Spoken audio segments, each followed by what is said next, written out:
हाँ मैंने बोला। ओम शांति। तुर्की में आवाज आती है? आवाज नहीं उधर से आ रही।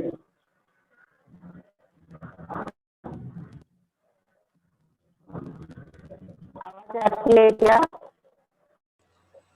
आवाज आती है, चालू रखो बहन जी।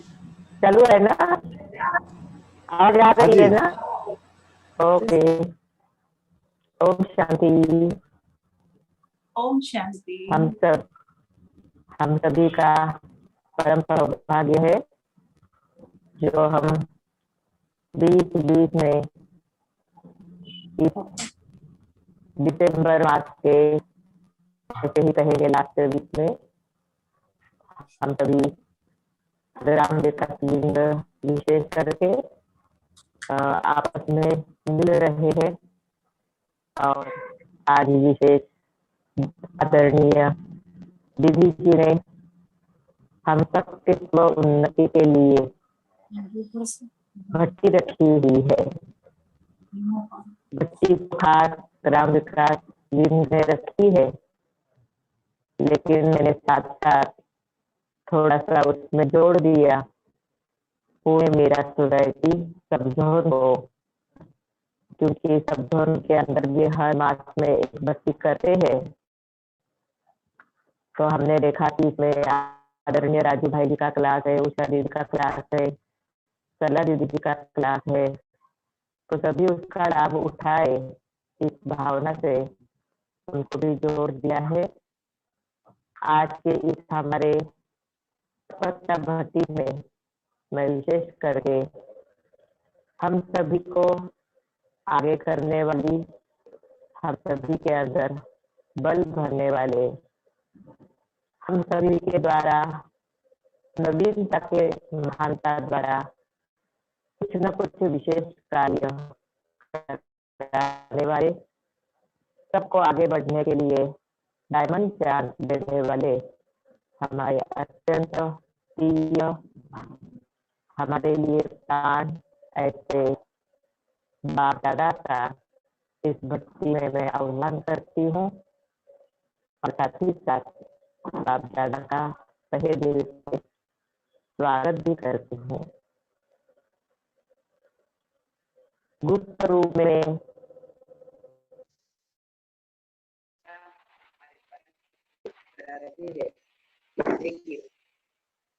साकार में इस विंग को आगे बढ़ाने वाली, इस विंग के अंदर जितने भी मेंबर्स हैं, चाहे वो कमेटी मेंबर हो, चाहे विंग मेंबर हो, हर एक के तरफ पर्सनल ध्यान देकर के सबकी उन्नति का ख्याल करने वाले हमारे याद मूर्त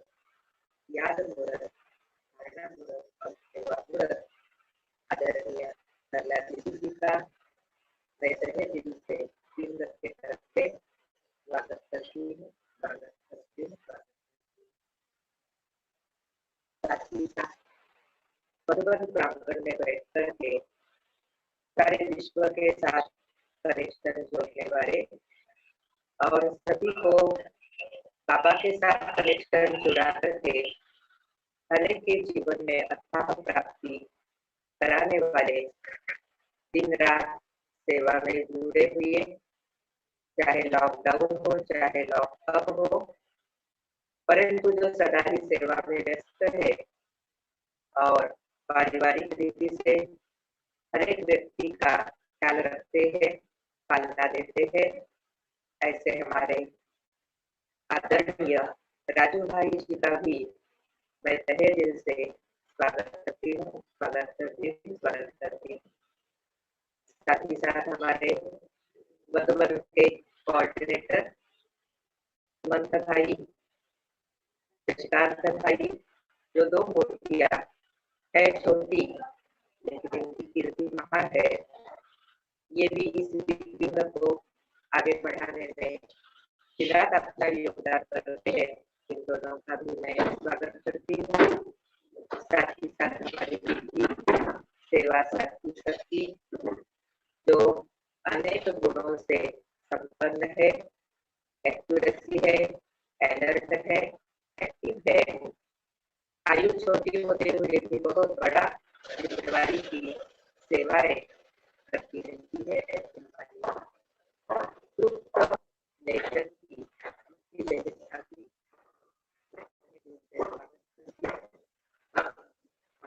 वेलकम करती, साथ ही साथ सभी को भले बाबा ने आगे स्टेज पर किया है, लेकिन हम सबको स्टेज पर लाने के लिए हमारा सारा विंग बहुत ही सहृदय दिल और दिमाग से कार्य करता रहता है, जिसमें मैंने देखा हमारे बद्री भाई जो है, साथ ही साथ अनेक भाई बहन है, सुनीता बहन है, हमारे महेंद्र भाई है और कई सारे भाई बहन है जो एकता के द्वारा, नम्रता के द्वारा, मधुरता के द्वारा सेवाओं को आगे बढ़ा रहे हैं। साथ ही साथ अपनी स्व उन्नति में भी कोई कम नहीं है। ऐसे सभी आदरणीय भाई बहनों का, और आज हमने पूरा मेरा सबको भी रिक्वेस्ट की है कि आप सभी भी इस को अटेंड करो। तो उन सभी भाई बहनों का मैं पापा की तरफ से, की तरफ से आभार भी मानती हूँ, साथ ही साथ सहृदय वेलकम करती हूँ, स्वागत करती हूँ, अभिनंदन करती हूँ। चलो हमारा सही वेलकम या सही रिगार्ड बाबा का यही है कि हम प्यारे बाबा को याद करें, है ना। बाबा की दिल पसंद चीज क्या है? हम बच्चे बाबा को याद करें, बनकर सके। तो प्यारे बाबा को हम सभी याद करते हैं कुछ टाइम के लिए।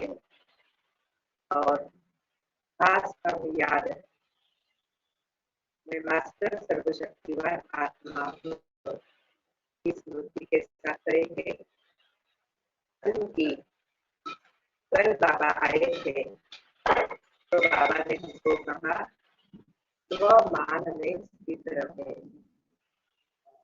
स्वमान का अभ्यास करो। आवाज आती है,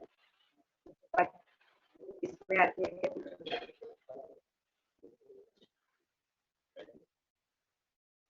तो स्वमान में स्थित रहने का बाबा ने विशेष हमको अभ्यास दिया है।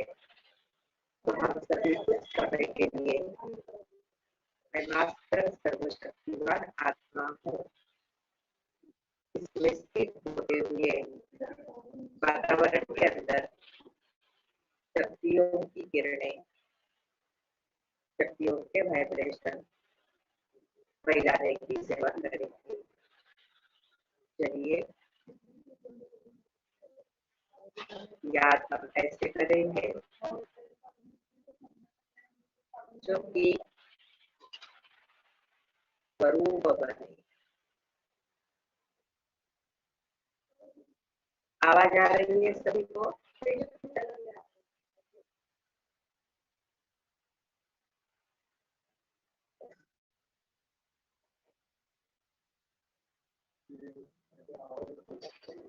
आवाज देखो क्या हो रहा है? आवाज क्लियर नहीं आ रही है। नहीं प्रॉब्लम चलते आवाज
अभी सुनंदा दीदी का दिखाई नहीं दे रहा है बिल्कुल।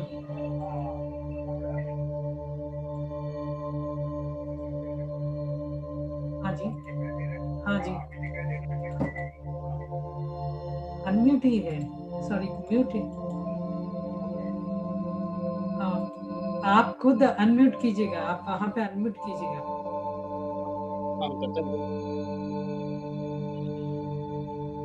ओके, तिकडनं बोट लावलं की कॅमेरा आवाज आती है क्या? आवाज आती है? हेलो, आवाज आती है? खुद अनम्यूट कीजिएगा, आप वहाँ पे अनम्यूट कीजिएगा। हेलो, ब्लूटूथ कनेक्ट झाले की नाही ब्लूटूथ नाही काय डायरेक्ट हेलो, ते बेंच कानातलं काढ. हाँ दीदी, सुन नहीं रहा है अभी। आवाज आ हेलो, रही है? सुनंदा दीदी अरे अभी सुनाई आवाज दे आती रहा है? है, आप बोलिए। हाँ जी, आ ओके, रही है आवाज। हाँ जी, ओके, ओके। ओम शांति।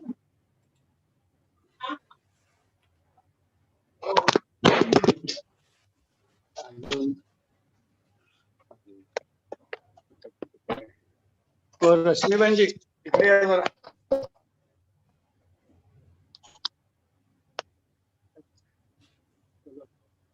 ओम शांति। हम सभी अस्त्र सर्वशक्तिवान का अभ्यास कर रहे हैं। जो भी ऐसी परिस्थिति आती है तो भी हम सभी का मन तो साइलेंट ही रहता है। बंद करते समय ऊपर जाके स्टॉप स्ट्रीम करना पड़ेगा. बैठो बैठो बैठो. अब हम आवाज सुनाई नहीं दे रहा है। वो बड़ा तो वॉल्यूम. कहाँ पे है? बस, आवाज नहीं आती है? तृप्ति बहन, आवाज आती है नहीं आती है? नहीं आ रही, आवाज बराबर है. बराबर है ना?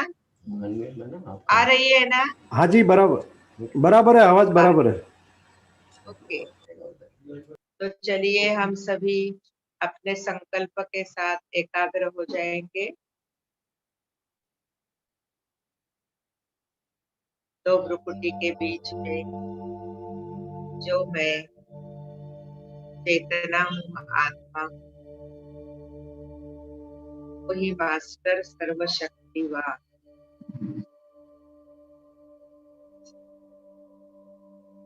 अपनी जो भी शक्तियां है, हम सभी जानते हैं अपनी शक्तियों को। 2 मिनट के अंदर अलग अलग शक्तियों को हम याद करेंगे और यही फील करेंगे कि हम इसमें संपन्न है। मैं आत्मा महसूसता की शक्ति से संपन्न हूँ।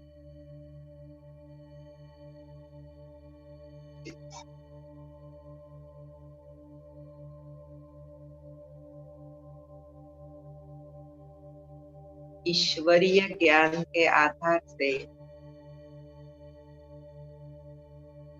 राइट, रॉन्ग,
साथ ही साथ अग्नि तत्व में समा रही।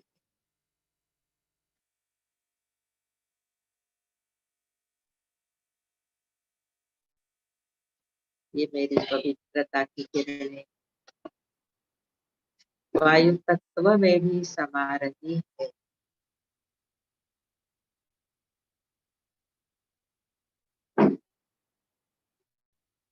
नीचे आते आते जल तत्व में भी ये किरणें समा रही।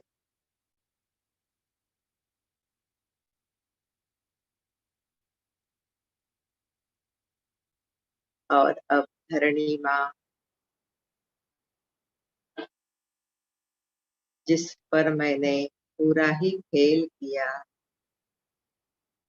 उस धरणी तत्व में भी पवित्रता की किरणें समा रही।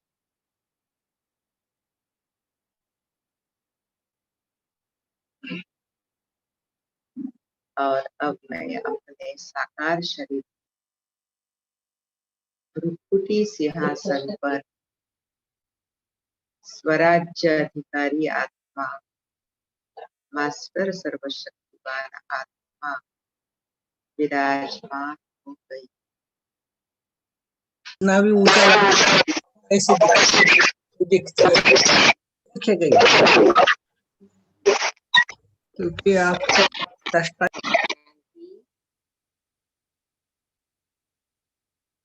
अभी हम सभी उत्सुक है अति आदरणीय उषा दीदी जी को सुनने के लिए।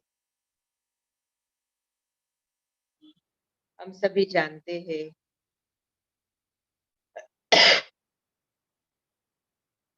सारा ही ब्राह्मण परिवार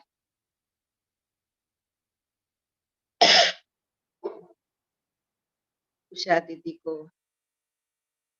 जानता ही नहीं, लेकिन जानकर मानता भी है और मानकर उनकी कई क्लास के धारणा के पॉइंट्स पर कई सारे ब्राह्मण परिवार की आत्माएं चलती भी रहती है।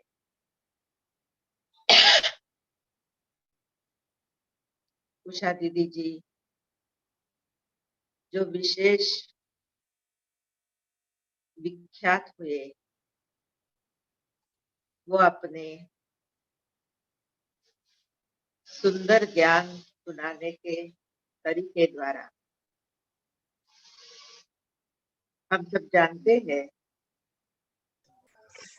भगवान रामायण महाभारत आदि ग्रंथों को उन्होंने अपने सरल भाषा में, मीठ भाषा में और लोगों को अच्छा लगे, लोग उसको स्वीकार करें, उस अंगत में उन्होंने ये सारी बातें लोगों के आगे रखी है। आज बाबा ने जो कहा कि ज्ञान निर्भयता से दो, ये सत्य ज्ञान है।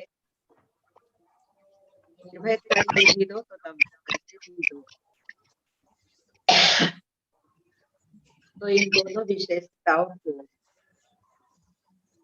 दीदी जी ने शुरू से ग्रहण की है। तो ऐसे उषा दीदी तो कभी भी उनसे मिलने के लिए जाओ तो बड़े प्रेम से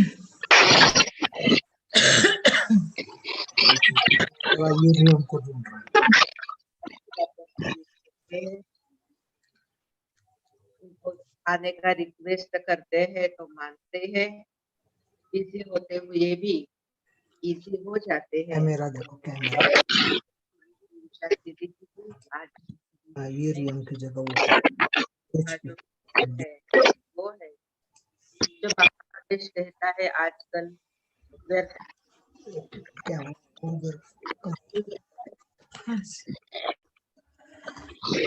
लगाने की जो विधि है, उसके लिए जो सूक्ष्म धारणाएं हमारे अंदर होनी चाहिए, आज हम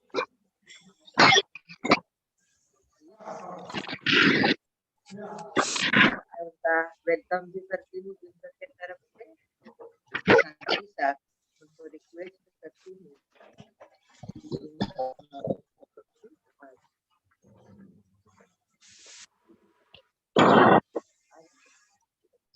ओम शांति।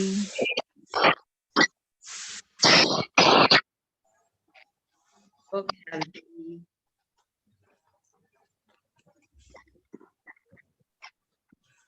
गीत गीत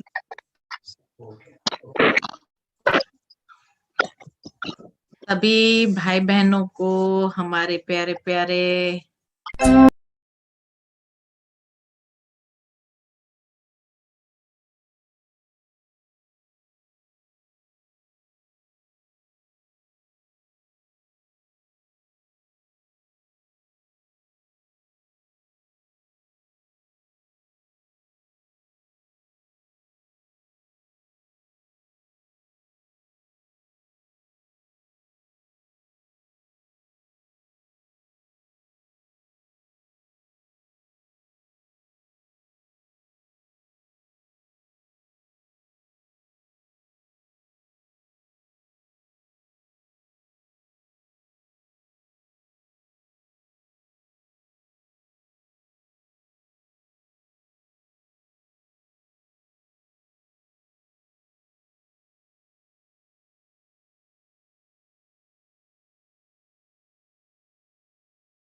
ओम शांति।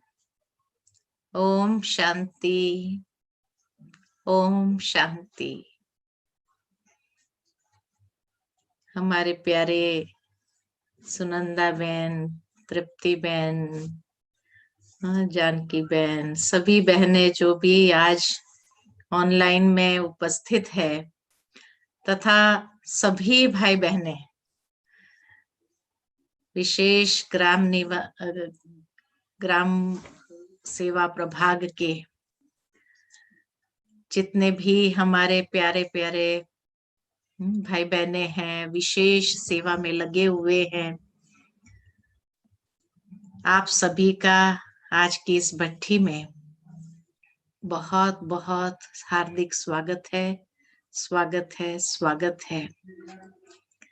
सुनंदा बहन ने तो बहुत अच्छी कमेंट्री कराई। प्रकृति के पांचों तत्व को किस तरह सकाश देनी है वो भी हम सभी को सिखाया। और अब बाबा की उस सकाश को लेकर के बहुत सुंदर ये विषय दिया है कि फुल स्टॉप की शुभ धारणा किस तरह से हम करें। जैसे बाबा का गीत अभी हम सभी ने सुना कि बाबा ने हम बच्चों को ये 3 बिंदु की गिफ्ट ऐसी दी है और कहा कि सदा ये 3 बिंदु की गिफ्ट को अपने साथ रखो, क्योंकि यही 3 बिंदु की गिफ्ट से हम हर प्रकार की परिस्थिति को बहुत सहज पार कर सकते हैं। घटनाएं तो अनेक होती रहेगी, अंत तक चलनी है, लेकिन बाबा कहे कि अपने संकल्पों को व्यर्थ न जाने दो। इतनी पावरफुल शक्ति भगवान ने हमें दी है, इसीलिए सेकंड में फुल स्टॉप लगने की आदत ऐसी डालनी है। कुछ भी हो जाए बस फुल स्टॉप लगाओ और फुल स्टॉप लगा करके अपने संकल्पों को व्यर्थ न जाने दो। इतना अनमोल बाबा का दिया हुआ खजाना है, इस खजाने को हम व्यर्थ क्यों जाने दें। साथ ही साथ कई बार बाबा ने कहा कि बच्चे ये 3 बिंदु लगाकर फिर वाह वाह के गीत गाओ, है ना। 3 बिंदु, आत्मा बिंदु, परमात्मा बिंदु, ड्रामा बिंदु लगाने के बाद 3 गीत गाना चालू करो। वाह रे मैं, वाह रे मेरा बाबा और वाह रे ड्रामा की हर सीन वाह वाह। और इस तरह से वाह वाह के गीत गाना शुरू करेंगे। अगर कोई दृश्य वाह वाह नहीं भी होंगे तो वाह वाह में परिवर्तित हो जाएंगे। इसीलिए ऑल्टरनेट भी बाबा ने दे दिया, क्योंकि अगर फुल स्टॉप लगाया लेकिन ऑल्टरनेट कुछ ना हो तो नेचुरल संभावना तो यही है कि मन के विचार बार बार उस तरफ जाएंगे ही जाएंगे। तो इसीलिए अगर वाह वाह के गीत गाना अगर आता हो तो कितना सहज हो जाए। हमारे प्यारे अमीर चंद भाई जी ने अभी शरीर छोड़ा, उनकी एक विशेष बात थी। कभी भी उनको देखते थे तो वो ये वाह वाह के गीत बहुत अच्छा गाते थे। कुछ भी हुआ, अरे वाह बाबा वाह। कोई समाचार सुनाते थे, अरे वाह बाबा वाह, देखो कितनी अच्छी बात है करके मना खुद भी आनंदित रहते थे, सर्व को आनंदित कर देते थे। दूसरा कि भोजन खाने बैठे, कैसे भी भोजन के थाली में जब लगता था तो देखते ही कहते थे, अरे वाह बाबा वाह, देखो कितना अच्छा आज बाबा ने, हाँ बाबा को भोग लगा है। तो हर बात में हमने देखा कि वो वाह वाह के गीत बहुत अच्छे गाते थे। एक चीज जैसे इन्होंने एडॉप्ट कर लिया था अपने लाइफ में कि वाह बाबा वाह, वाह रे बाबा कितना अच्छा भोजन, वाह रे बाबा कितने अच्छे, हाँ ये दृश्य देखो कितना अच्छा बाबा ने ये दृश्य दिखाया है। माना कैसा भी दृश्य हो लेकिन ये सहजता से वाह वाह के गीत गाते थे।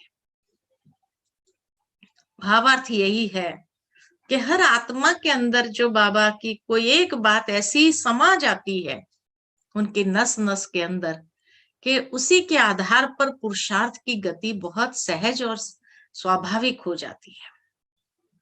तो इसी तरह बाबा ने जब पहली बार ये फुल स्टॉप लगाने की हम सभी को श्रीमत दी थी कि बच्चे क्वेश्चन मार्क को समाप्त करो, ये टेढ़ा रास्ता न लो और टेढ़ा रास्ता न लेकर के सहजता से फुल स्टॉप को लगाना सीख लो।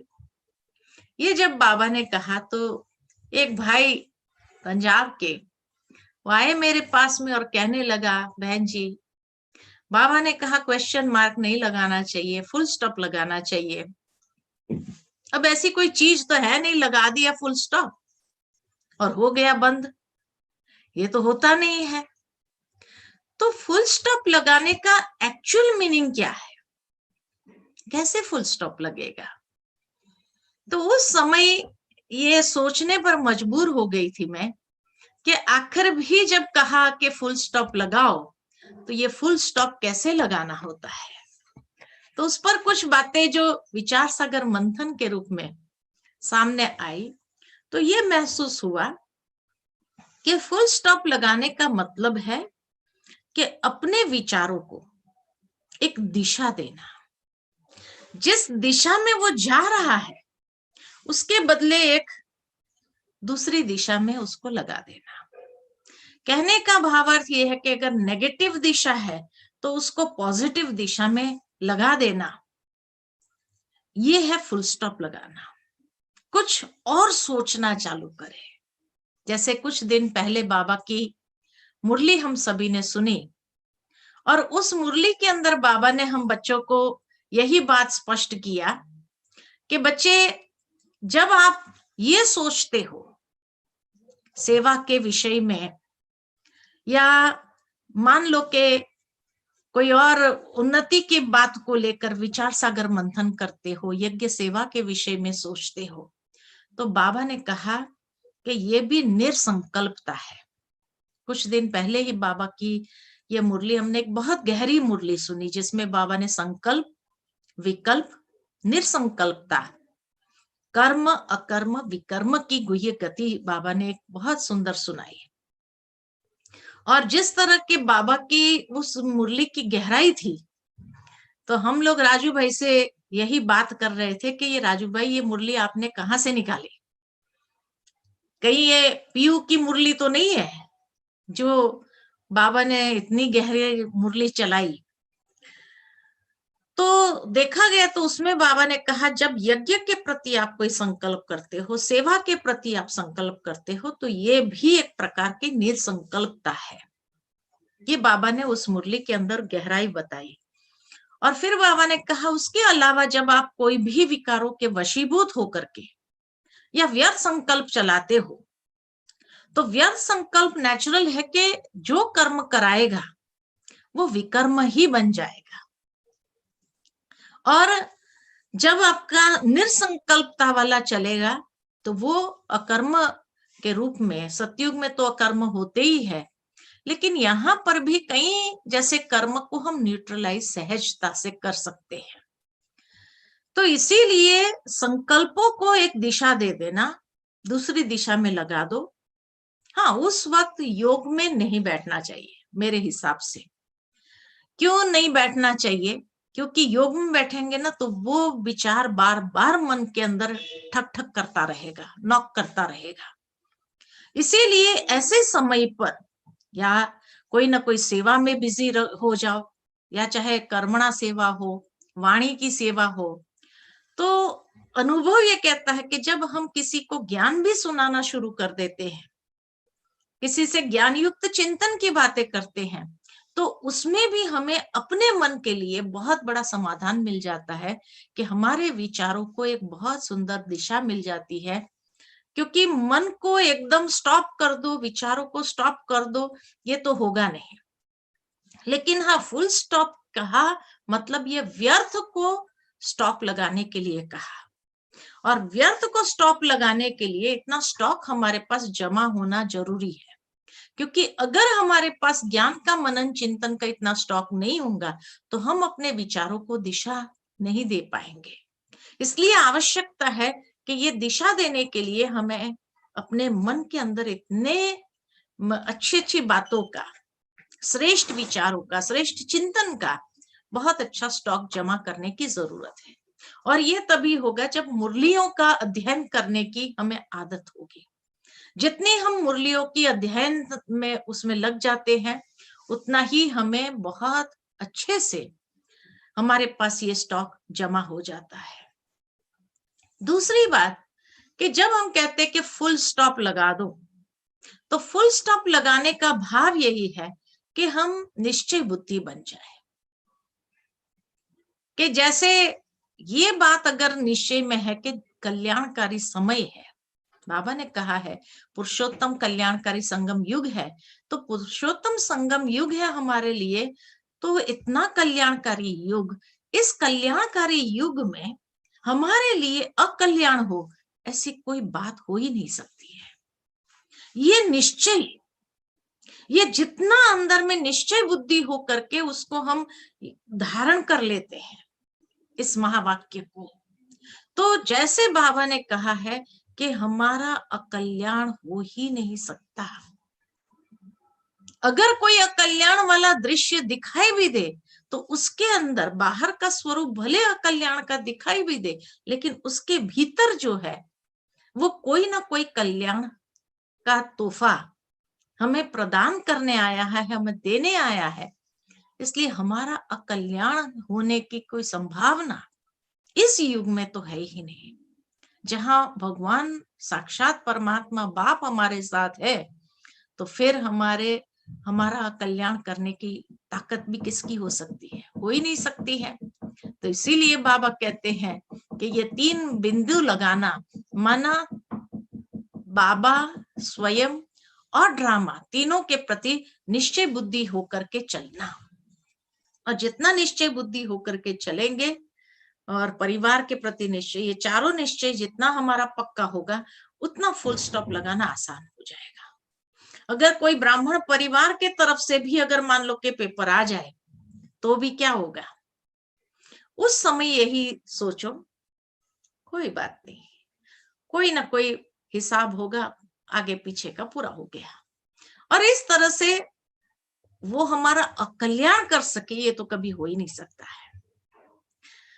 अनुभव मेरा यही कहता है कि अगर मान लो कि कोई आपको धक्का देने के लिए आएगा भी कि भाई इसको गिरा दो, लेकिन अनुभव ये कहता है कि किसी ने धक्का देने का प्रयत्न किया, लेकिन वो धक्का ऐसा लग गया जैसे कि हम उड़ती कला में उड़ गए, पंख खुल गया, और पंख खुल गया तो उड़ना चालू कर दिया।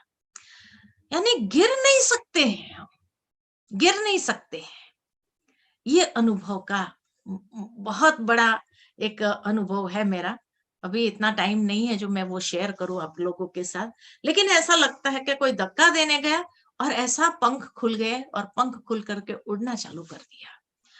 तो इसीलिए कहा कि ब्राह्मण भी कोई हमारे लिए टेस्ट पेपर अगर बन करके भी आता है या लेकर के भी आता है, तो वो टेस्ट पेपर भी हमें उड़ती कला में ले जाने के लिए ही निमित्त बनता है, वो कभी गिराने के लिए निमित्त नहीं बन सकता है।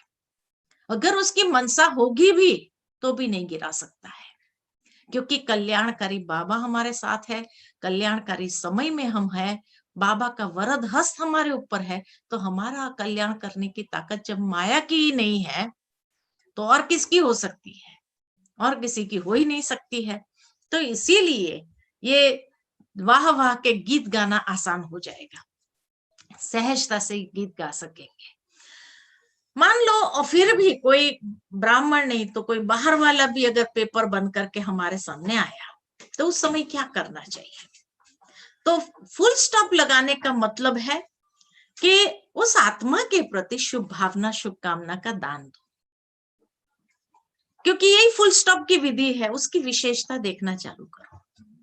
हर आत्मा के अंदर विशेषताएं भी है, हर आत्मा के अंदर कमी कमजोरी अगर है भी तो विशेषताएं भी तो है ना। ये तो है नहीं कि कोई आत्मा बिना विशेषता की हो सकती है, नहीं। ईश्वर के द्वारा वरदान मिला हुआ है संगम युग में। हर ब्राह्मण आत्मा में भी कोई ना कोई विशेषता है। इनफैक्ट बाहर की आत्माओं में भी कोई ना कोई विशेष बात जरूर होती है।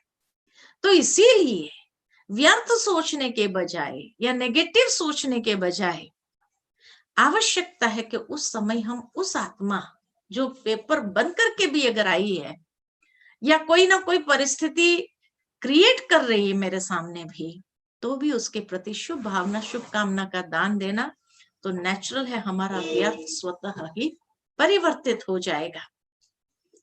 उस आत्मा के प्रति बहुत रहम की भावना, बहुत ही जैसे कहा जाता है कि उस वक्त हमारी स्थिति कैसी होनी चाहिए, धैर्यता की और गंभीरता की। तो वो पेपर भी परिवर्तन हो जाएगा, यानी हमारे अपने संकल्प की शक्ति जो है वो उस घड़ी को परिवर्तित कर देगी, उस परिस्थिति को परिवर्तित कर देगी। ये है अपनी स्थिति का कमाल। इसीलिए जो आज विषय दिया कि फुल स्टॉप की शुभ धारणा, ये धारणा की बात है, क्योंकि धारणा न होने के कारण ही व्यर्थ संकल्प नेचुरल चलने लगता है। इसलिए व्यर्थ चलाने के बजाय आवश्यकता तो यही है कि उस वक्त हम अपने अंदर इतने अच्छे विचारों की धारणा रख करके, उस आत्मा की विशेषता को देख करके उसको इतना निश्चल निस्वार्थ प्रेम की भावना प्रवाहित करें उस आत्मा के प्रति, तो हमारी खुशी कभी गायब नहीं होगी। बाबा ज्ञान का सागर के साथ साथ बाबा ने जैसे कहा बाबा प्रेम का सागर है, स्नेह का। आज की मुरली बाबा की हम सभी ने सुनी और बाबा ने कहा स्नेह और सत्यता का बैलेंस रख करके चलना है।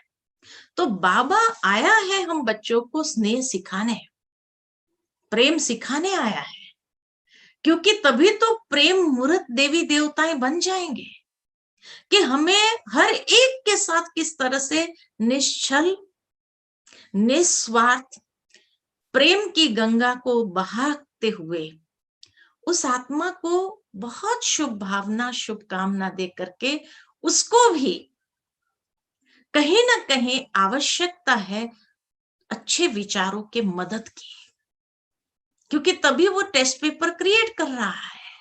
इसीलिए ऐसे समय पर उसको थोड़ी सी शुभ भावना शुभकामना का भी जैसे वरदान मिल जाता है, अच्छे विचार मिल जाते हैं, तो कहीं ना कहीं उसके पुरुषार्थ में भी एक उसको लिफ्ट मिल जाए और वो लिफ्ट उसको ऐसी लग जाए जो सहजता से वो आगे बढ़ सकता है।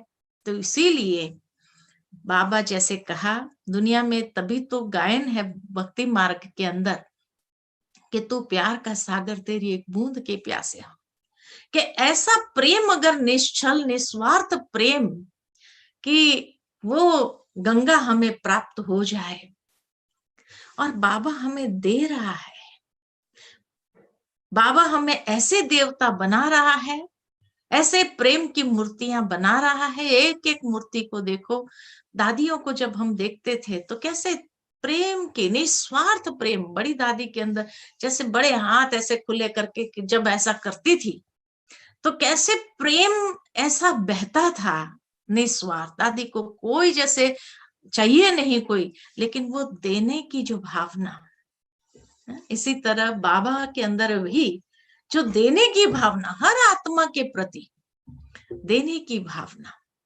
और इसीलिए ये बाबा प्रेम की गंगा बहाने के लिए कहते हैं। तो कोई अगर आत्मा पेपर बन करके हमारे सामने आने का प्रयत्न करे तो भी बाबा कहे तुम बच्चों को क्या करना है, उसके प्रति निर्मल प्रेम को बहाओ और देखो वो आत्मा भी चेंज हो जाएगी, परिवर्तित हो जाएगी।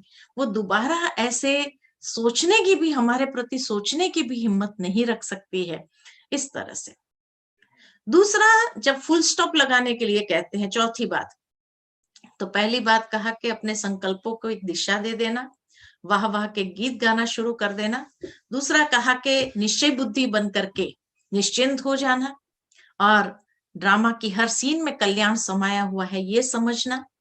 तीसरा जैसे कहा कि कोई आत्मा अगर हमारे पेपर लेने की कोशिश करती तो उसके प्रति शुभ भावना शुभकामना, ऐसे प्रेम के वाइब्रेशंस को प्रवाहित करके वो आत्मा भी मना रियलाइज करते हुए परिवर्तित हो जाए।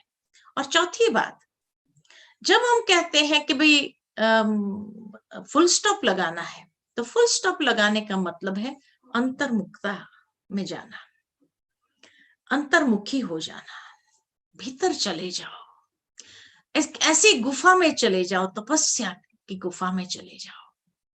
क्योंकि अगर कोई भी व्यर्थ कब चलेगा, हमें फुल स्टॉप लगाने की आवश्यकता कब पड़ती है, जब व्यर्थ चलता है। चलो नेगेटिव तो चलता ही नहीं, लेकिन अगर थोड़ा सा भी व्यर्थ चलता है तो उस समय फुल स्टॉप लगाने की आवश्यकता होती है। तो इसका मतलब कहीं ना कहीं तपस्या की कमी आ गई है। तो तपस्या की कमी आ गई तभी तो व्यर्थ चालू हो गया। इसीलिए आवश्यकता है कि उस समय हम अंतर्मुखता की गुफा में चले जाए, भीतर चले जाए। और ये कौन सी तपस्या की कमी है हमारे अंदर, किस बात की तपस्या? क्योंकि तपस्या का आधार भी अगर त्याग है तो कौन से त्याग की कमी है? ये बहुत समझने वाली बात है, क्योंकि त्याग तपस्या और सेवा कहा जाता है। अगर सेवा में कोई पेपर, परिस्थिति पेपर बने, कोई व्यक्ति पेपर बना, कोई मानो अपना ही स्वभाव संस्कार पेपर बना, तो इसका मतलब तपस्या की कमी। और तपस्या माना किसी चीज को मैंने पकड़ा हुआ है, त्याग नहीं किया है मैंने, कहीं पर वो मैंपन आ गया है। तो किस बात का मैंपन आया है जिस कारण ये परिस्थिति का पेपर निर्मित हुआ मेरे सामने? कहीं ना कहीं सूक्ष्म में कुछ चीज को मैंने पकड़ा हुआ है, उसको मुझे छोड़ने की आवश्यकता है, उसका भी मुझे त्याग करने की जरूरत है। क्योंकि जब तक उसका त्याग नहीं होगा ये व्यर्थ संकल्प बंद नहीं होंगे। इसीलिए सूक्ष्म कोई ना कोई अहम आ गया होगा, सूक्ष्म कोई ना कोई चाहनाएं उत्पन्न हो गई होंगी, सूक्ष्म कोई ना कोई इच्छाएं उत्पन्न हो गई होंगी। तो आवश्यकता है उसको अंतर्मुखी बन करके रियलाइज करते हुए उसको छोड़ दो। और जैसे उसको छोड़ेंगे आपका व्यर्थ संकल्प अपने आप फुल स्टॉप लग जाएगा, लगाना भी नहीं पड़ेगा। क्योंकि जब तक उसको पकड़ के रखा है हमने, चाहे उस मैंपन को पकड़ के रखा, कुछ मेरेपन को पकड़ के रखा, कोई ना कोई ऐसा सहारा पकड़ करके रखा जिसको मुझे त्याग देना चाहिए अब तक, और वो नहीं त्यागा है। इसीलिए वो परिस्थिति रूपी पेपर जो मेरे सामने आया है वो मुझे शायद यही कहने के लिए आया है, इशारा देने के लिए आया, छोड़ो, छोड़ो तो छूटो, जैसे बाबा कहते हैं। तो छूटो किस बात में? छोड़ो तो छूटो। छूटो माना व्यर्थ से छूट जाएंगे अपने आप, फुल स्टॉप अपने आप लग जाएगा। और छोड़ करके देखो, बहुत माना एक अच्छी फीलिंग आएंगी, हल्कापन की फीलिंग आ जाएंगी। छोड़ते ही एकदम मन बुद्धि से भी जैसे ही उसको छोड़ा कि इतना हल्केपन की फीलिंग आएगी, और उस हल्केपन की फीलिंग से कभी भी वो व्यर्थ चलने की मार्जिन हमारे अंदर नहीं रहेगी। इसीलिए जैसे कहा कि जिस तरह कोई आत्मा के साथ में पेपर आया तो वहां शुभ भावना, शुभ कामना, और अंदर में धैर्यता की आवश्यकता है, गंभीरता की आवश्यकता है। इसी तरह अंतर्मुखता की भी जरूरत इसलिए हमें, क्योंकि अंतर्मुखता के आधार से ही हम स्वयं को अच्छी तरह से देखते हुए उसमें से जो लेसन मुझे सीखना है उस लेसन को सीख करके आगे बढ़ जाए। क्योंकि अगर ये परिस्थिति आई मेरे सामने, वो कुछ ना कुछ देने आई है। क्या देने आई? या कोई लेसन सिखाने आई, या कोई अनुभव प्रदान करने के लिए आई, कुछ ना कुछ देने आई है, सीख देने आई। तो जैसे ही अगर सीख देने आई और पता चला अच्छा ये चीज को मैंने पकड़ा हुआ, इसको छोड़ दो, छोड़ दिया, तो वो व्यर्थ भी अपने आप छूट गया, और हम मुक्त होकर के उस बंधन से भी अपने आप को सहजता से मुक्त कर सकते हैं। तो इसीलिए अंतर्मुखता की गुफा में जाकर के, भीतर जाकर के, जैसे हमेशा गुलजार दादी कहती है कि अंतर्मुखता क्यों कहा? अंतर्मुखता इसलिए कहा था क्योंकि मुख के ऊपर मुख्य इंद्रियां जो है उसको अंदर ले जाओ, उसको भीतर कर दो, और उसको चेक करना शुरू करो। कौन सी इंद्रियां है जो विचलित कर रही है, मेरे मन को परेशान कर रही है, ये देखना शुरू करो। तो उसको रियलाइजेशन जैसे कर लेंगे। तो इसीलिए बीच बीच में अपने आप को इस तरह की अंतर्मुखता की स्थिति में ले जाना बहुत आवश्यक हो जाता है। फिर आगे फुल स्टॉप लगाना माना क्या? तो फुल स्टॉप लगाना माना बाबा के प्यार का अनुभव करना। बाबा मुझे कुछ देना चाह रहा है, बाबा के प्यार का अनुभव करना है। ये परिस्थिति तो निमित्त बन करके मेरे सामने आई। शायद हम बाबा की याद भूल गए थे, थोड़ा दूर हो गए थे सेवा में व्यस्त होने के कारण या किसी बात को, तो बाबा उस वक्त हमारा अटेंशन खिंचवाने के लिए जरूर है ड्रामा के द्वारा उस परिस्थिति को हमारे पास भेजा। और जैसे ही वो परिस्थिति आई तो हमें महसूस हुआ, अरे बाबा तो इतना प्यार करता है ना, कि भूल गए। तो वो ध्यान खिंचवाता है कि अच्छा बच्चे आ जाओ, थोड़ी देर के लिए ऊपर आ जाओ मेरे पास में। तो बाबा के प्यार को सूक्ष्म में अनुभव करना है ना। तो इसीलिए ये निमित्त ड्रामा के अंदर ये बात मेरे सामने आई, लेकिन उस बहाने से भी हम बाबा को बहुत ज्यादा याद करना शुरू करते हैं। जिस तरह कहा जाता है कोई ना कोई पेपर आता है तो हम विशेष बाबा को याद करते हैं, बैठते हैं, खास याद करते हैं, चलते फिरते भी अभ्यास करते हैं, कोई ना कोई ऐसे सोमान लेते हैं। तो इस तरह से ये पेपर आया तो कहीं ना कहीं कोई ना कोई सोमान छूट गया। जैसे कल शाम की बाबा की मुरली में बाबा ने कहा सोमानधारी बनो आप, और सोमान की जो लिस्ट है उस सोमान को लेकर के खाली उसको रटना नहीं है, लेकिन उसको फील करना है। और उसको फील करते हुए जब चलते हैं तो कुछ ना कुछ प्राप्ति ही होनी है। तो इसीलिए फुल स्टॉप लगाने से सबसे बड़ी प्राप्ति कि बाबा के प्यार की अनुभूति हम बहुत सहजता से करने लगते हैं। तो इसीलिए बाबा का विशेष हमारे ऊपर हाथ है, विशेष हमारे ऊपर कृपा है। जो बाबा वैसे तो कहते हैं कि कृपा तुम खुद ही करो अपने ऊपर, मैं किसी पर कृपा नहीं करता हूँ, लेकिन ये भी बाबा जैसे मेरा ध्यान नहीं था तो बाबा ने ध्यान खिंचवाया। तो थैंक्स तो बाबा को या थैंक्स तो ड्रामा को जिसने मेरा ध्यान खिंचवा करके मुझे बाबा के तरफ फिर से मेरे मन को आकर्षित कर लिया। इसलिए बाबा के प्यार को अनुभव करना बहुत आवश्यक है।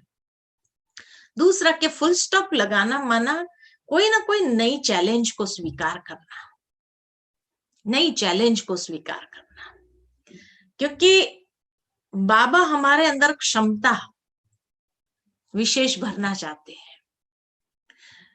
कोई ना कोई गिफ्ट के रूप में हमें कोई चीज मिलने वाली है।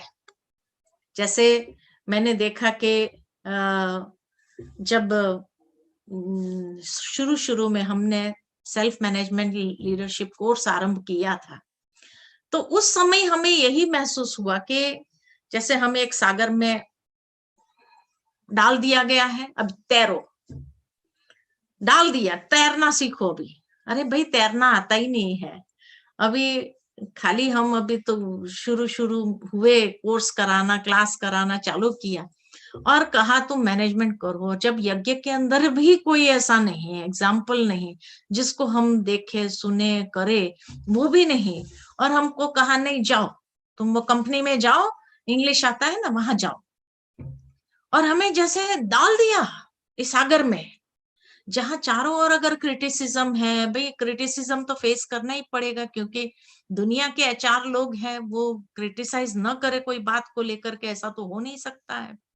अगर उनके मनपसंद बात न हो तो माना उसका कोई अनुभव नहीं, और कोई अनुभव नहीं और डाल दिया गया। और डाल दिया गया, हाथ पैर मारना थोड़ा थोड़ा चालू किया कि भाई चलो थोड़ा थोड़ा हाथ पैर मारना शुरू करते हैं। लेकिन उस समय ये महसूस हुआ कि बाबा जब हमारे अंदर कोई ना कोई योग्यता भरना चाहता है, कोई ना कोई ऐसे विशेषता का वरदान देना चाहता है, तो निमित्त कोई ना कोई बात आती है। लेकिन उस समय उस चैलेंज को स्वीकार, उसको चैलेंज के रूप में नहीं समझते थे या स्वीकार नहीं करते थे, तो शायद हम यही हार मान करके वापस आ जाते थे कि हमसे तो नहीं होता है, ये हमारा काम नहीं है, और जो है एकदम हिम्मत हार के वापस आ जाते थे।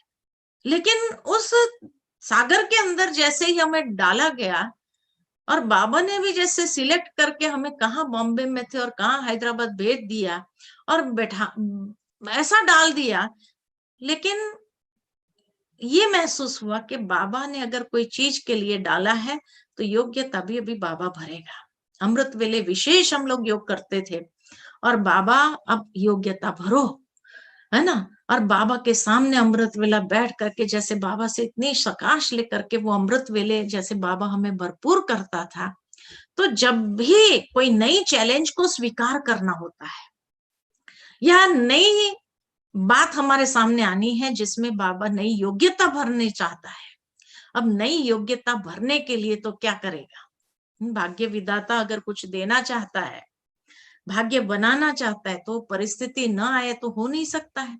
लेकिन उस परिस्थिति को देख करके डर जाना और अपने अंदर नाउम्मीद हो जाना, व्यर्थ चलाना चालू करना, हाय ये कहाँ हमें डाल दिया, ये कहाँ, अगर ऐसा करते थे तो शायद हम सीखते भी नहीं थे और शायद हम आगे बढ़ते भी नहीं थे।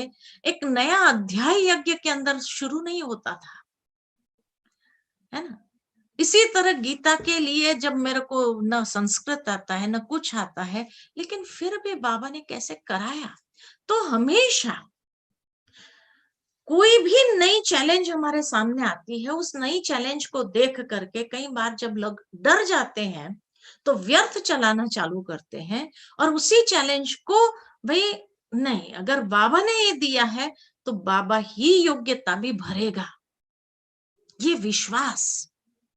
और ये विश्वास के साथ जैसे जैसे आगे बढ़ते हैं तो नेचुरल है कि व्यर्थ चलाने के बजाय हम अपने आप को, जैसे बाबा हमें हर प्रकार की शक्ति से सशक्त कर देता है। जैसे बाबा ने कहा कि बाबा वरदान तो देता है, लेकिन समय पर उस वरदान को, शक्ति को यूज करना। जैसे कल की मुरली में बाबा ने कहा ना कि शक्ति बाबा वरदान के रूप में दे देता है, लेकिन उस शक्ति को समय पर आवाहन करना, उस स्वमान की सीट पर बैठ करके उसका आवाहन करना और आवाहन करते हुए उसको विकसित करना, तो व्यर्थ चलने की मार्जिन नहीं होगी। लेकिन अगर हम स्वमान की सीट पर सेट न हो करके उस शक्ति का आवाहन नहीं करते हैं, तो नेचुरली उसके बदले में तो व्यर्थ चलेगा। अरे कहाँ डाल दिया हमें, कोई यहाँ स्टूडेंट नहीं, कोई यहाँ कुछ नहीं, यहाँ कोई कंपनी वाले सुनते नहीं, इतना क्रिटिसाइज करते। सोचना चाहते तो बहुत कुछ सोच सकते थे, है ना।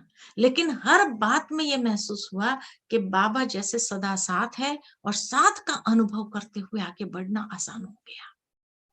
तो इसीलिए देखा गया कि कोई भी बात में व्यर्थ चलाने के बजाय इतना ज्ञान का स्टॉक अपने अंदर रहे, अच्छे चिंतन का स्टॉक अपने अंदर रहे, तो हर परिस्थिति को भी एक चुनौती के रूप में स्वीकार करते हुए उसको जब पार करते हैं तो उसके बाद जो खुशी मिलती है, उसके बाद जो एकदम अंदर में शक्ति आती है और ऐसा लगता है कि नहीं, हम जीवन में एक एक कदम जैसे आगे बढ़ते जा रहे हैं। जैसे कहा ना, कोई ने धक्का मारना चाहा कि चलो ये गिर जाए, लेकिन हमको पंख लग गए और पंख लग करके उड़ना चालू कर दिए, तो उड़ने का जो आनंद है ये व्यर्थ चलने नहीं देगा।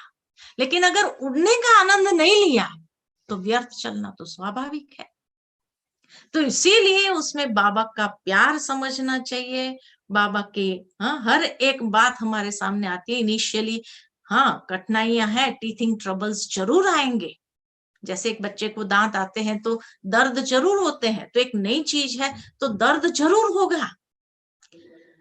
वो दर्द में से ही बाहर निकलना, तो उसमें जो आनंद और खुशी है वो व्यर्थ चलने नहीं देगा। लेकिन अगर उस खुशी को हमने अनुभव नहीं किया तो फिर व्यर्थ चलना स्वाभाविक है। इसलिए बाबा कहते हैं वाह वाह के गीत गाओ। अरे कुछ भी हुआ वाह वाह खाओ, देखो क्या होता है ना। तो इसीलिए जब हमको कोई भी तकलीफ होती है तो वो तकलीफ हमें क्या दे रही है, वास्तव में कौन सी सौगात देने आ रही है, किस तरह की सौगात हमें प्राप्त हो रही है, इसको जरूर ध्यान में रखना है। और सचमुच जब उस नजरिए से देखना शुरू करेंगे तो बहुत सुंदर सौगात महसूस होंगी, आगे बढ़ने का अनुभव होगा और ऐसा महसूस होगा जैसे कि हमने जो पाना था, बाबा ने जो हमें देना था, जो योग्यता बाबा ने भरनी थी वो बाबा ने भर दिया और उसकी खुशी अपरंपार महसूस होगी अंदर में। तो इसीलिए कहा कि कोई भी परिस्थिति, कोई भी पेपर, कोई भी बात आती है, या तो अपना चुनाव है, या अपना चॉइस है कि मुझे अच्छा चिंतन सोचना है, मुझे उस वक्त बाबा को साथ लेकर के कार्य करना है, या मुझे व्यर्थ चलाना है ना। कहाँ आ गए, कहाँ। मुझे याद आता है कि जब हम हैदराबाद में हमें भेज दिया गया था, तो हमारे साथ में एक बहन थी, अरे कहाँ बहन जी आ गए, उससे तो अच्छा था हम वहां ही थे, है ना। तो हम और करीना बहन दोनों मिल करके जैसे एक दूसरे को जैसे आथत देते थे कि नहीं नहीं कुछ करना है, अभी तो करना है ना। तो कहने का भावार्थ के सचमुच अगर कोई ऐसा है, नहीं तो सोचने में तो बहुत कुछ सोच सकते, न भाषा आती थी, ना वहां पर किसी से कम्युनिकेट कर सकते थे, कंपनी का एक नया अनुभव था, ना हमको वैसे में लाता था, ना कोई प्रकार का हमारा बैकग्राउंड था, कुछ भी नहीं, लेकिन फिर भी बाबा ने क्यों सिलेक्ट किया। तो कभी कभी मैं ये बैठ करके जब सोचती हूँ कि नहीं, कभी हमने कोई भी बात में व्यर्थ नहीं चलाया, और व्यर्थ न चलाने के कारण ही ये शायद हो सकता है कि उस समय हमें व्यर्थ सोचने का भी मार्जिन नहीं था, इतना टाइम ही नहीं बचता था शायद इसीलिए। लेकिन हमने देखा कि एक नई चुनौती का सामना करते करते, उसको पार करते करते, जैसे आज बाबा ने कहा तुम्हारे पास सत्यता की शक्ति, अथॉरिटी है, लेकिन वो अथॉरिटी के साथ भी एक नशा भी है और निर्माणता भी है।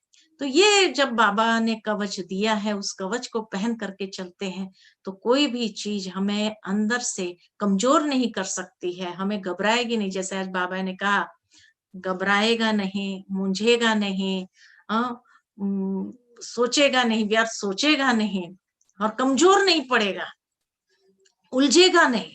तो ये सारी बातें जो है कि न कमजोर पड़ेगा, न उलझेगा, न घबराएगा, और ना ही ये होगा। आज जो बाबा ने कहा सत्यता की शक्ति वाली, तो उस समय ये महसूस होता है कि हाँ, हमारे अंदर जितनी सत्यता की शक्ति होगी, उतना वो नशा भी रहेगा, और साथ में अथॉरिटी भी बन जाएंगे, और हो जाएगा।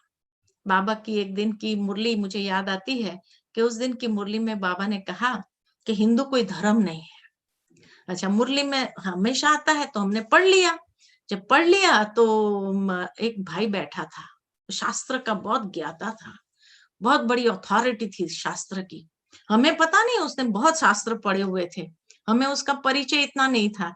तो जब हमने ये कहा कि बाबा ने कहा हिंदू कोई धर्म नहीं है, तो वो भाई क्लास में बैठा, वो इतना बिगड़ गया, इतना बिगड़ गया, आप कैसे कह सकती हो कि हिंदू कोई धर्म नहीं है। तो बाबा ने जैसे हमको सिखाया, बाबा ने कहा निर्भय तो बनना है आपको, कभी डरना नहीं है किसी ऐसे लोगों के सामने। तो मैंने कहा अच्छा एक बात बताओ, तो हिंदू धर्म किसने स्थापन किया? बोला वेदों ने। मैंने कहा वेद थोड़ी, वेद किसने लिखे? तो आखिर स्थापक तो कोई होगा कि नहीं होगा? ऐसे करके उसको जैसे बाबा की बातों को लेकर के मैंने उसको कहा। मेरे को कहता अच्छा बहन जी, मैं कल पढ़ के आऊंगा कि हिंदू धर्म का स्थापक कौन है, मैं कल पढ़ के आऊंगा। दूसरे दिन पढ़ के आया होगा, बहुत सारा दिन उथला पुथला किया होगा, जब उसको जवाब ही नहीं मिला कहीं पर भी, आकर के मेरे पैरों में गिर के, आज से मैं आपको गुरु मानता हूँ, आज से आप मेरे गुरु है, और जो है सचमुच जो बाबा ने कहा ना, हिंदू धर्म का कोई ये नहीं है, हिंदू कोई धर्म ही नहीं है। और तब से लेकर के उसकी बुद्धि ऐसी चेंज हो गई, निश्चय बुद्धि ऐसा बन गया। तो मेरे को आया कि देखो बाबा ने आज जो मुरली में कहा, सत्यता की अथॉरिटी हो, नशा हो, लेकिन निर्माणता साथ में बहुत जरूरी है, तब उस व्यक्ति को भी हम झुका सकते हैं। और अपने अंदर व्यर्थ, अपने अंदर कमजोरी महसूस करने की हमें आवश्यकता नहीं है, क्योंकि हमारे सिर पर किसका हाथ है? सर्वशक्तिमान बाबा का हाथ है। तो हमें किसी बात के लेकर के डरना नहीं है। तो इसीलिए इन बातों की धारणा से, है ना, इन बातों की धारणा माना अपने संकल्पों को श्रेष्ठ दिशा देने के लिए इतना स्टॉक चाहिए।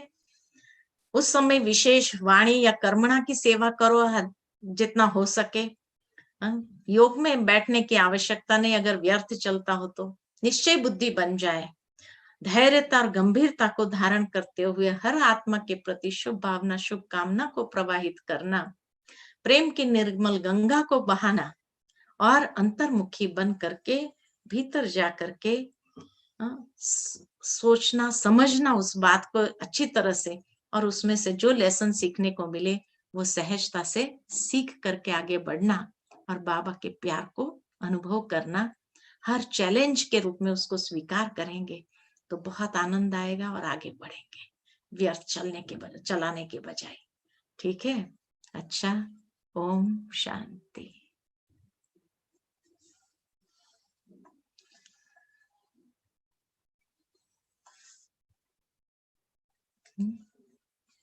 बहुत अच्छा, थैंक्स हमारे परम आदरणीय सरला बहन को, और जो भी अपने ग्राम विकास के सभी बहनें भाई आज है, जो विशेष निमित्त टीचर्स बहनें भी है आज जुड़े हुए, आप सबको भी बहुत बहुत बहुत थैंक्स। दीदी थैंक यू, सरला दीदी थैंक यू। ओम शांति।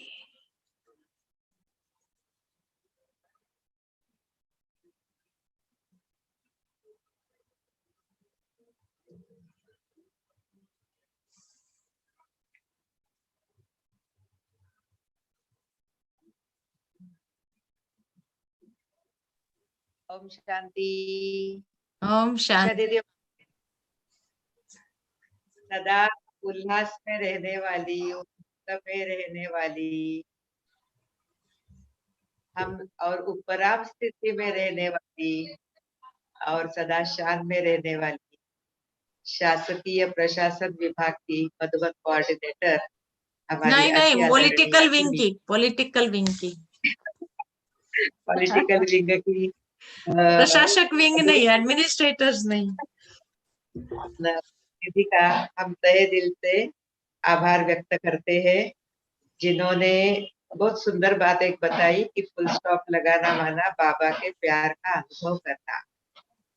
तीन बहुत अच्छी सुनाई उन्होंने कि कैसे हम कुछ भी व्यर्थ आता है सामने तो पहले हम अपने मन को दिशा दें और उसके बाद त्याग करें मैं पत्ता। और फिर तीसरी बात बताई कि अंतर्गता की गुफा में चले जाए। तो दिशा, त्याग और गुफा, ये तीन शब्द हम अच्छी तरह से अपने बुद्धि में फिक्स रखेंगे और समय प्रति समय उसका अनुभव करते जाएंगे। दीदी आपने अपना अनमोल टाइम दिया, हम सभी को अच्छी फुल स्टॉप लगाने की विधि सुनाई, इसलिए मैं बहुत बहुत विंग के तरफ से आपका धन्यवाद, थैंक्स, आभार व्यक्त करते हैं। फिर बार बार आप हमको मिलते रहना अलग अलग प्रोग्राम के द्वारा। जरूर जरूर जरूर, जब भी याद करेंगे तो भी आपके साथ ही है। हमेशा रेडी है। हाँ, हमेशा आपके रेडी साथ, है। हाँ आपके साथ। बाबा कहते हैं ना, बस हाथ में हाथ मिला के चल रहे हैं आपके साथ साथ। जरूर जरूर। दीदी आपको भी ओम शांति। ओम शांति। दीदी अभी हम थोड़ा अनुभव सुनते हैं। हाँ जरूर। इसके बाद हम अनुभव सुनेंगे, कोल्हापुर से है विजय भाई। अच्छा। भी एक अंतर्मुखी सदा सुखी व्यक्तिमत्व है, महसूसता के द्वारा स्व परिवर्तन करने वाली आत्मा है, अति महान आत्मा है और पाठशाला के टीचर है।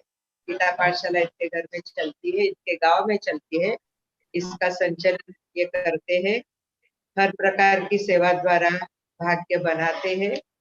ये तो अलौकिक परिचय हुआ जो 10 साल से ज्ञान है, युगल बच्चा भाई परिवार सहित है। दीदी साथ ही साथ विजय भाई ग्रीन प्लेनेट बायो प्रोडक्ट्स की टॉप टीम गोल्डन स्टार के कोल्हापुर डिस्ट्रिक्ट के हेड है। अच्छा। हंगर के लिए काम करते हैं और 2007 से ऑर्गेनिक खेती करते थे और अनेकों को गाइडेंस देते हैं ये भाई। लेकिन वर्तमान समय 3 साल से शाश्वत योगी खेती भी करते हैं। दोनों में इनकी विशेषता है कि दोनों का स्तरीय अच्छा करते हैं, लौकिक में अलौकिक में। तो विजय भाई को मैं रिक्वेस्ट करती हूँ कि आप अपना शॉर्ट अनुभव सुनाए, शाश्वत योगी खेती या किनौल। विजय भाई। ओम शांति।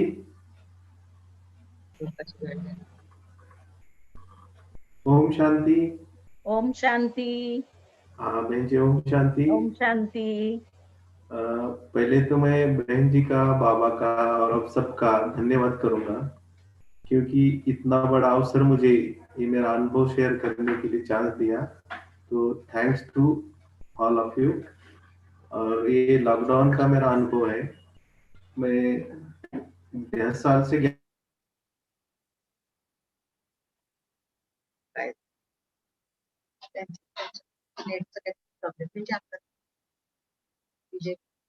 इसलिए वो ज्ञान योग का शेड्यूल बैठ नहीं रहा था, करता था, लेकिन उतना पूरा नहीं होता था। लेकिन बाबा ने लॉकडाउन की वजह से एक अवसर दिया कि बच्चे, और वो 2-3 महीने मुझे पुरुषार्थ के लिए बहुत अच्छा अवसर मिला। और साथ साथ में योगिक खेती करने का बहुत मन था, लेकिन खेती भाई करते थे, मैं खाली गाइडेंस देता था, इसलिए उनको ज्यादा प्रेस नहीं कर पाता था। और ये लॉकडाउन की वजह से वो चांस मिला कि थोड़ी खेती में भी थोड़ा ध्यान दूं। मैंने 2-3 महीने पूरा अटेंशन मेरे खेती पे दिया, और वो खेती का शेड्यूल ऐसा बनाया था कि सुबह जाके खेती का पूरा देखभाल करना, क्या चीज चाहिए वो देना, और सुबह शाम आधा घंटा योग करना, ऐसा शेड्यूल बन गया था।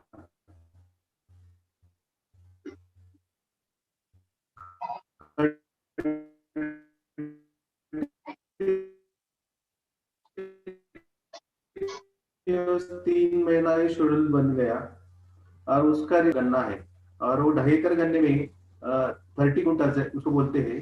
तो उसका योगी क्या है, बाकी का केमिकल बेसिस पे, कि हमारे गांव में, मेरे एरिया में लगभग 40 एकड़ के प्लॉट है, पूरा कवर 40 एकड़ का।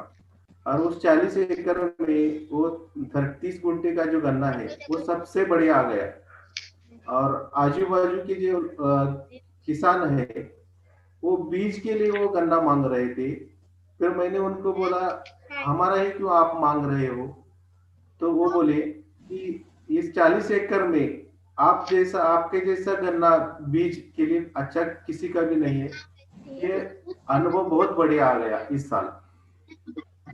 पुरुषार्थ कम था, लेकिन भी दिल से करने के बाद इतना बढ़िया वो खेती में रिजल्ट आया। और उसके बाद मैं मेरा पर्सनल एक एक्सपीरियंस शेयर करूंगा कि जो पुरुषार्थ के अनुभव है, इस लॉकडाउन में 2-2.5 महीने इतनी एक्यूरेट दिनचर्या बनाई, सुबह 3:30 से रात 9:30 तक, और सुबह 3:30 से अमृत वेला, 7 बजे मुरली, उसके बाद योग, ये पूरा शेड्यूल 2-2.5 महीने बनाया। उसका रिजल्ट ये आया कि मैं डेजिग्नेशन से कोल्हापुर डिस्ट्रिक्ट का हेड हूँ। उसका थोड़ा सा मन में कुछ ईगो था, और जब भी मैं ज्ञान में चलता था हूँ, लेकिन बाबा की सारी बातें ज्ञान बुद्धि में नहीं आती थी।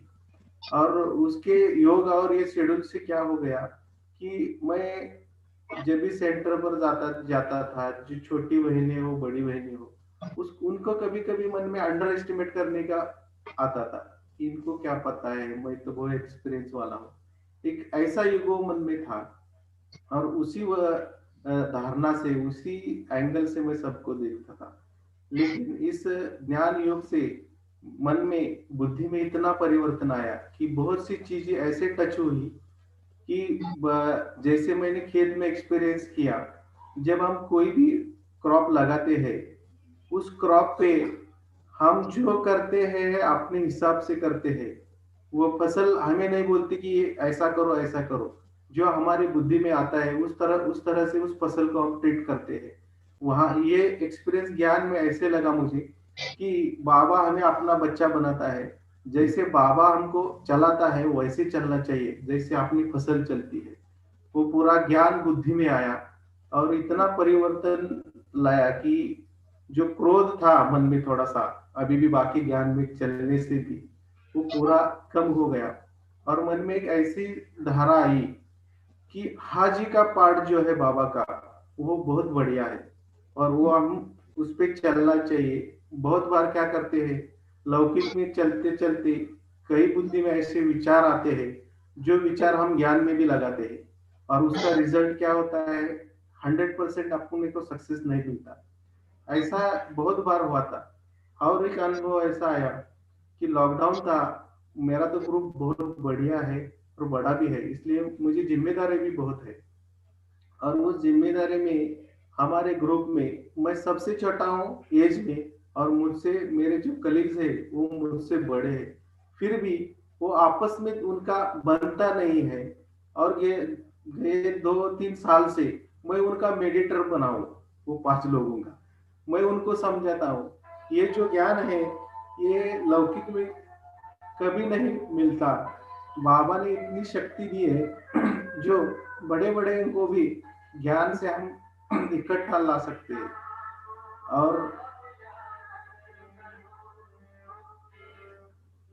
और उसके साथ साथ जीवन में बहुत से परिवर्तन आए और बाबा ने बहुत से पेपर भी लाए, एग्जाम भी ली मेरी।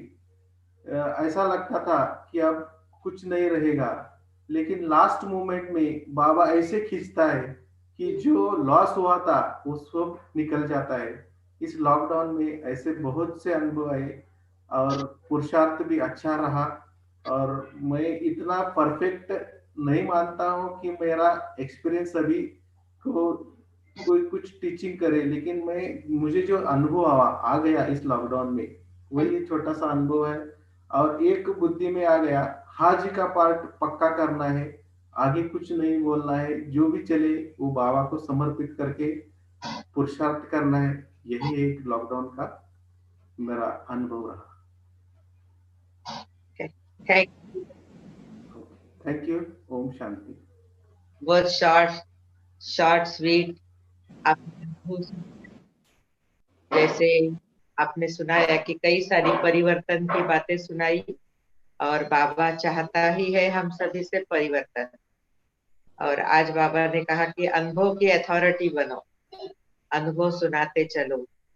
तो आपने लौकिक अलौकिक परिवर्तन का, बाबा के मदद का, और बहुत अच्छी एक बात आपने रियलाइज की जो हम सभी को सुनाई।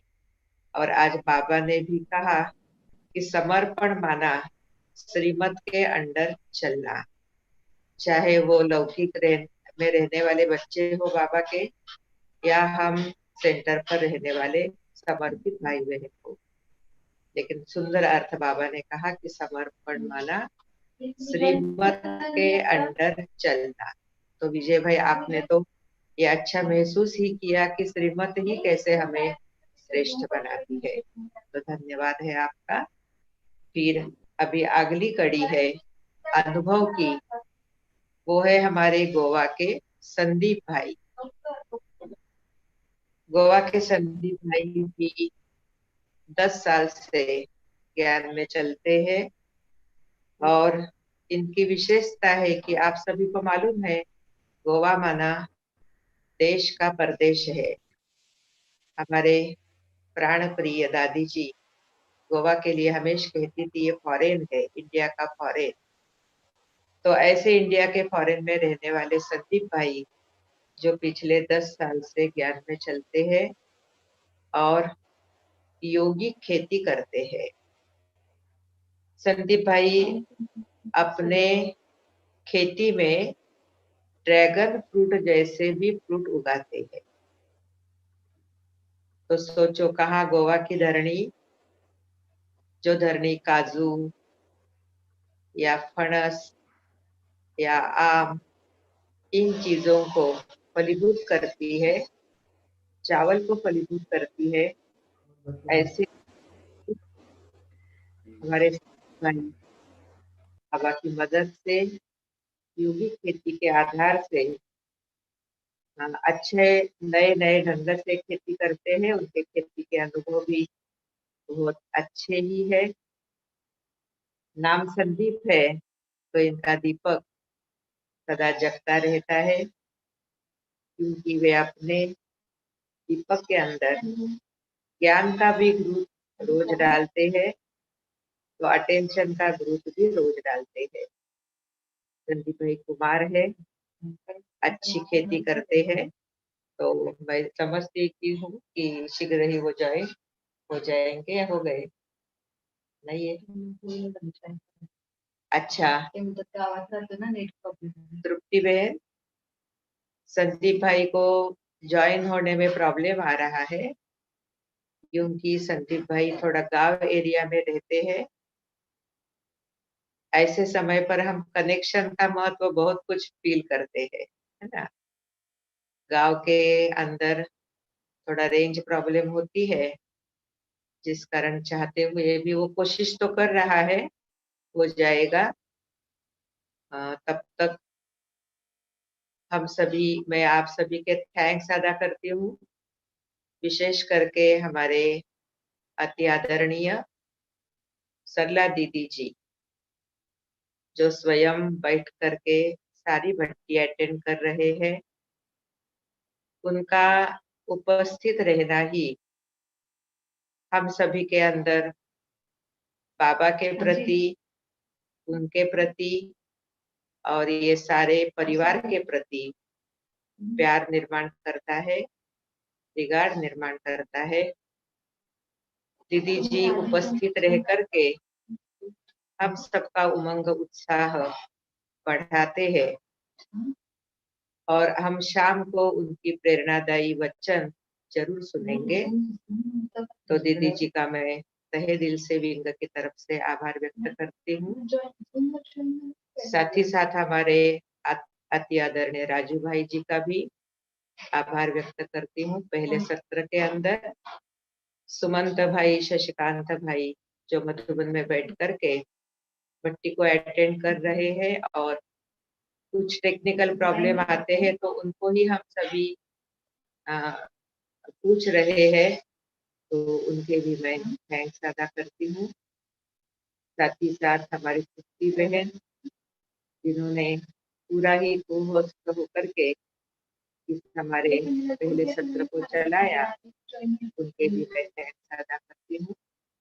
सारा परिवार जो कि भट्टी को सुन रहा है, और अभी हम सभी को सुनने के साथ साथ समाने की शक्ति को बढ़ाने की बहुत जरूरत है। जो भी उषा बहन ने सुनाया, फुल स्टॉप लगाने की विधि, ऐसे तो मुझे लगता है कि हम सभी व्यर्थ से बहुत सारा फ्री भी हो गए होंगे, क्योंकि ये भी एक अनुभव है कि जो व्यक्ति जितना व्यस्त रहता है, उसको व्यर्थ का इतना प्रभाव नहीं पड़ता है, या कहे कि व्यर्थ करने के लिए उसके पास टाइम ही नहीं है। फिर भी बाबा भी हम सभी से यही चाहता है कि हम सभी बच्चे थोड़ा भी व्यर्थ में न रहे, पूरा व्यर्थ से फ्री हो जाए। और व्यर्थ से फ्री होना माना समर्थ होना। हमेशा ऐसे ही लगता है कि व्यर्थ संकल्प चलाना, अर्थात समय की शक्ति और संकल्प शक्ति जो हमारी बहुत बड़ी प्रॉपर्टी है, संकल्प शक्ति ही कितने फायदे करा के देती है वो मैं नहीं बताऊंगी, क्योंकि आप सुनने वाले सभी जातक भी है, चिंतनशील व्यक्ति भी है, इसलिए इसका ज्यादा विस्तार में नहीं करूंगी।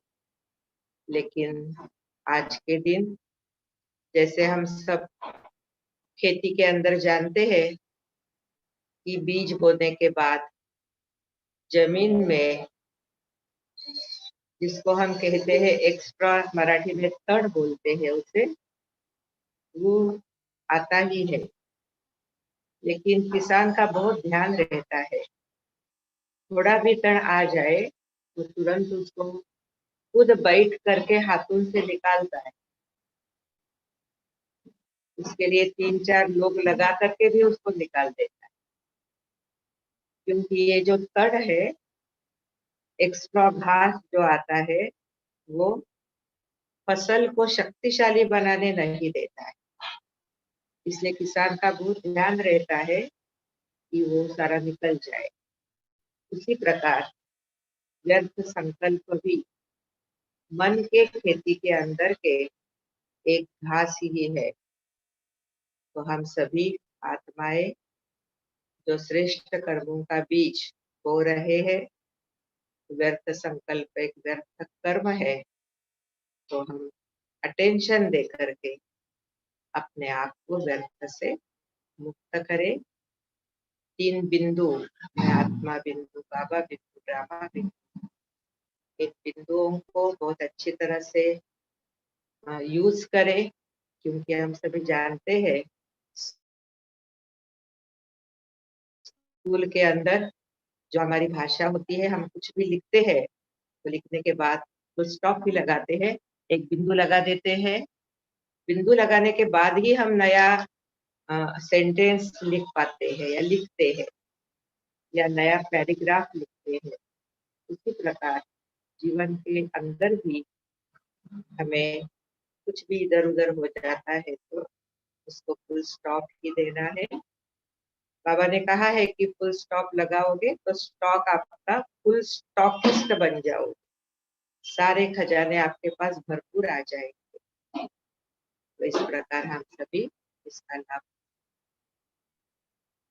कुट्टी बहन को मैं रिक्वेस्ट करती हूँ कि वो एक गीत लगाए और आज का अभी का सत्र हमारा यहाँ संपन्न। फिर मिलेंगे बरोबर 5:30।